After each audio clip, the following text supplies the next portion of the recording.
Perkenalkan, kami kelompok 2 dari Sekolah SMK Katolik Mikael Surakarta. Dan sekarang kita berada di situs Sangiran untuk mendokumentasikan tentang manusia purba. Perkenalkan, nama saya Conan, absen 8. Saya Abdian, absen 7. Saya Bagus, absen 6. Saya Damar, absen 9. Saya Danang, absen 10. Museum Sangiran adalah museum arkeologi yang terletak di KJB, Kabupaten Sragen, Provinsi Jawa Tengah. Lokasi Museum Sangiran terletak di dekat situs fosil Purbakala Sangiran. Wilayah ini merupakan salah satu situs warisan dunia yang ditetapkan UNESCO pada tanggal 6 Desember 1996. Kawasan ini merupakan Lembah Sangiran yang terletak di Depresi Solo, di kaki Gunung Lawu, sekitar 17 km dari kota Solo. Museum Sangiran berdiri pada tahun 1977. Pembangunan Museum Sangiran ini dilakukan dengan banyaknya penemuan benda-benda purbakala yang ditemukan di daerah situs manusia purba Sangiran ini. World meneliti manusia purba dan binatang purba di daerah Sangiran. Ia menemukan fosil Homo erectus serta berbagai fosil binatang. Koenigsegel juga melatih masyarakat setempat untuk mengenali fosil dengan cara yang benar saat menemukan fosil. Pada awalnya, hasil penelitian dikumpulkan di rumah Toto Marsono, Kepala Desa Krikilan hingga 1975. Pada waktu itu, banyak wisatawan yang berkunjung ke tempat tersebut. Kemudian muncul ide untuk membangun sebuah museum. Awalnya Museum Sangiran dibangun dengan luas 1000 meter persegi. Letak museum berada di samping Balai Desa Krikilan. Kegunaan museum ini juga untuk menumbuhkan kesadaran dan wawasan sejarah akan pentingnya sebuah fosil untuk pengetahuan generasi penerus. Evolusi manusia. Pendapat para ahli tentang proses evolusi manusia dan peran Homo erectus dalam proses evolusi mengalami perubahan dari zaman ke zaman, sejalan dengan perkembangan hasil penelitian terbaru. Selain itu, tidak jarang di antara para ahli terdapat perbedaan dalam menafsirkan kedudukan fosil manusia purba yang ditemukan. Meskipun secara umum disepakati bahwa secara garis besar proses evolusi itu berkembang dan dari genus Australopithecus, Homo habilis, Homo erectus dan Homo sapiens, tetapi para ahli memberikan alur evolusi yang berbeda dalam rinciannya. Karena itu, kini ada beberapa versi teori proses evolusi manusia. Di sini akan paparkan dua diantaranya yang banyak dianut, versi Don Johanson, Tim White, dan Bernard Wood dalam buku The First Human, dan satu alur evolusi yang baru menurut Foley. Homo erectus, nenek moyang langsung dari Homo sapiens. Proses evolusi manusia menurut Don Johanson dan Tim White yang dianggap mewakili alur evolusi yang paling sederhana. Di sini Homo erectus berperan sebagai salah satu mata rantai yang menempati rangkaian evolusi yang segaris langsung menjadi manusia modern Homo sapiens. Homo erectus punah di Asia Timur. Proses evolusi manusia menurut Bernard Wood yang cenderung menempatkan Homo erectus di Asia di jalur makhluk yang punah dan tidak menurunkan Homo sapiens atau manusia modern. Alur evolusi seperti ini menegaskan bahwa manusia modern yang hidup di Asia Timur dan Tenggara adalah manusia pendatang baru dari Afrika, bagaimana diyakini oleh penganut teori penggantian. Mengapa Homo erectus punah?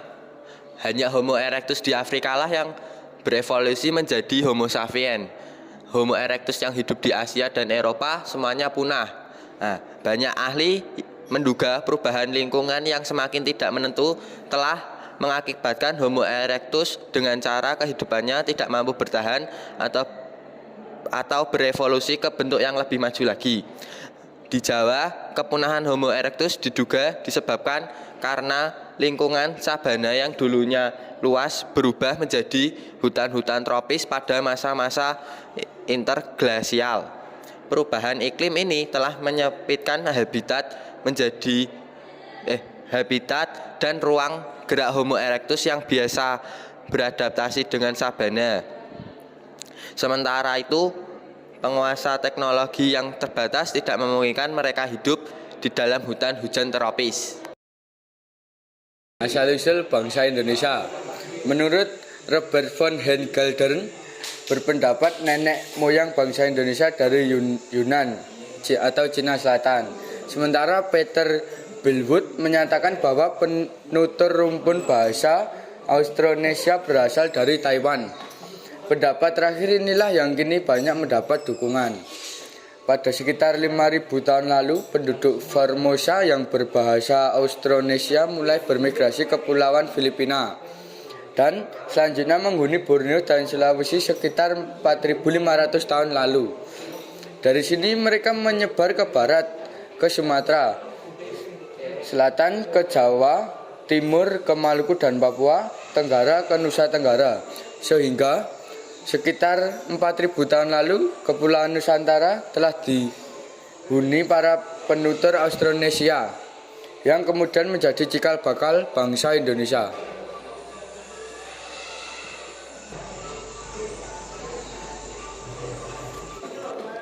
Teori Nusantara adalah teori tentang asal-muasal nenek moyang kita yang berasal dari Nusantara itu sendiri.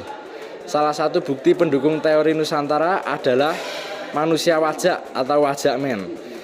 Mereka memiliki ciri Australoid dan Mongoloid sehingga banyak yang menduga mereka adalah pencampuran suku awal Jawa dengan pendatang baru dari Asia Tenggara. Ini adalah alat-alat perkakas yang digunakan pada zaman dahulu untuk menguliti, memotong, dan juga menyayat, serta menghasilkan alat baru yang berupa kayu dan tulang. Alat ini mengapa merupakan dalam engineering karena dalam prosesnya mereka mengurangi bahan. Ini dia jenis-jenisnya, perkakas yang besar dan ini jenis-jenis perkakas yang kecil.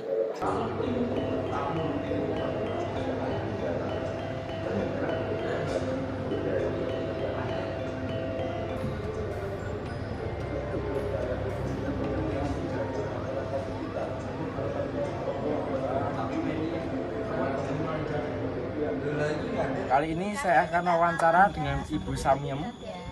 Jadi pertanyaan pertama, latar belakang pembuatan kapak itu kenapa? Ya kan ceritanya ya dulu kan buat asap peso sangir itu kan ya sangir dulu, kalau dulu itu kan untuk gaman manusia purba gitu. Ini untuk kapak, untuk bikin api gitu. Bikin alat-alat. Iya, zaman purba. Yang pertanyaan kedua, bahan dasar yang digunakan untuk membuat kapak ini itu apa, Bu? Ya itu grendo, mesin, ser, itu besar tau ser, terus dipahati, terus di ser lagi dihaluskan, diamplas. Bahan dasarnya? Bahan dasarnya kumpulan besar, alami besar, seperti gini. Oh, batu awalnya itu. Batu alam. Kalau ini kayu. Ini dapatnya di mana? Ini dari sini, lokasi sini. Berarti dari situs Sangiran ini? Iya, situ sini. Lokasi sini. Kalau tanah erosi gitu. Sini kan tanahnya pegunungan, erosi. Oh, ya. Terus ditemukan gini, kalau di ladang-ladang di sawah gitu. Di sawah? Iya, ketemu di sawah sini? Kan di ladang nggak cari. Kalau yang ini cari. Ini dari sini 2 kilo tempat batu sangit. Cari gali dulu 1 meter. Ini berarti menemukan. Kelihatan tanah erosi kan hujan. Itu tanah erosi gitu. Oke, Bu. Habis itu yang ketiga, untuk penjualan. Ini cuma Ibu jualan di sini atau sampai keluar museum sudah dijual? Keluar museum kalau itu pesenan gitu, kalau pesen diantar di ekspor gitu. Jadi kalau jaganya cuma di sini? Iya, saya di sini sudah lama, sudah tua, sekarang udah usia 60. Sejak anak saya SMP. Sekarang udah usia 49. Berarti berapa tahun di sini jualan? Lama, udah lama. 10 tahun lebih? Oh, lebih. 10 tahun lebih. 15-an. 15-an. Luar biasa. Udah lama sekali. Sama Untuk kerja untuk harganya ini satunya berapa? Ya enggak stabil lah. Kalau kata orang asing ya enggak segitu harganya gitu.